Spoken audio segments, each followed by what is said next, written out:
Hey, I'm Ryan Roullard, Marketing Communications Manager for PreSonus. If you've received an email from PreSonus within any time in the last 9 years or so, it probably came from me. Please do not unsubscribe. I was recently tasked with recording Chloé Marie for a River City session. The original vision of River City sessions was to have these sessions tracked at PreSonus headquarters in River City Studios. With the global pandemic and everything, the headquarters has been closed down, we've got employees working from home, so we do the best we can with what we have. In this case, we've got my deck. It's not exactly acoustically isolated, we don't have any vocal isolation booths, but it kind of matches the vibe. Real woody, real nice. We hung some lights up, and we thought it was a nice place to have some bands come play. So Chloé has this three-piece band with guitar and percussion and a song that builds really very gently over the course of its runtime. And so I thought the best interface to successfully capture them was the StudioLive AR12c. Now that's for a few reasons.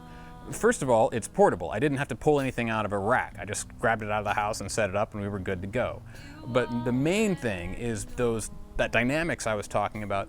The StudioLives have X-Max preamps with an exceptionally nice signal-to-noise ratio, so I can elegantly capture the really quiet sections and there wouldn't be any hum or buzz or anything like that. To put it another way, the StudioLive allowed me to really respect the dynamics that the band was bringing to the table. Now, since we don't have access to a proper studio during these strange days, I thought it best to lean into the experience we were actually having rather than to try and pull a fast one on anybody. We have road noise, we have cicadas, lots and lots of cicadas, dogs barking, there's ambient sound, it's an outdoor show. And so I decided to lean into that a little bit by setting up a field recorder to actually capture and enhance the natural ambiance of the environment before and after the performances. During the performances I dialed it back a little bit, but you can hear it kind of bookended in the sessions. It's nice. It did turn out that there was a slight miscommunication when booking the band, which has been known to happen from time to time. I was told there was a guitar. It was not specified it was an electric guitar, so I didn't quite have the microphones I needed for the gig. Fortunately, we had a DM7 drum mic pack, and I used one of the ST4s. It's intended for snare drums, it's intended for toms, but again, global pandemic, we work with what we have. And so I set that up on the guitar cab just like I would an SM57 or something like that. And it required a little bit of EQing, but I feel like it got the job done. If you listen closely, you'll hear I also did a fun trick in Studio One, courtesy of Craig Anderton, where I split the channel and split the channel in the frequency range, sent the lows to one side, the highs to another, which gives a nice stereo image to a mono instrument. For vocals, we used the PreSonus PX1. Chloé is a really confident, really capable singer who knows how to work a microphone. So in the final mix, her track required very little work or massaging or EQ or anything like that. As a Nico Case fan, I tend to be of the school of thought that too much reverb is the best reverb, but I sent my mix around for a second opinion and it was decided to dial it back a bit, probably for the best.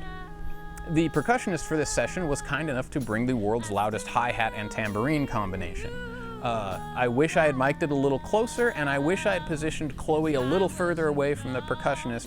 We were working under threat of rain, so we had to get everything set up, get the band tracked, get everything torn down and put back inside before the rains came. There's some of that tambourine gets into the vocal track. It did affect my ability to pan it a little bit, but I still think the imaging is satisfactory. For the conga, I used another ST4 out of the DM7 mic pack, pointed it directly at the center of the head, and panned the two percussion elements left and right, get just a little bit of gentle width to them, and slapped them onto a reverb bus, called it good. And last, to polish the track up a little bit, I just slapped a multi-band compressor preset on the master bus and called it mastering. And no one has complained yet, but at the time of this recording, it has yet to be put on YouTube. I'm sure someone will complain.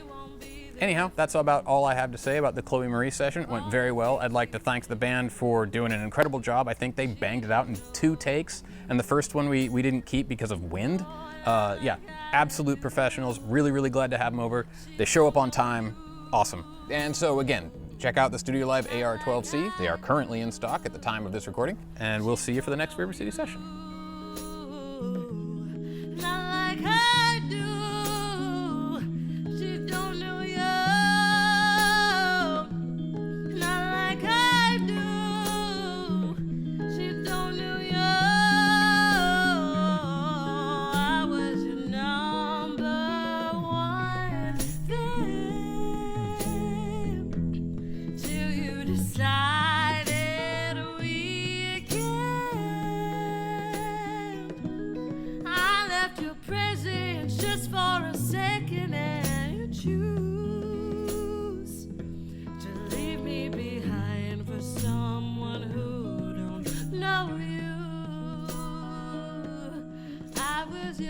number one fan.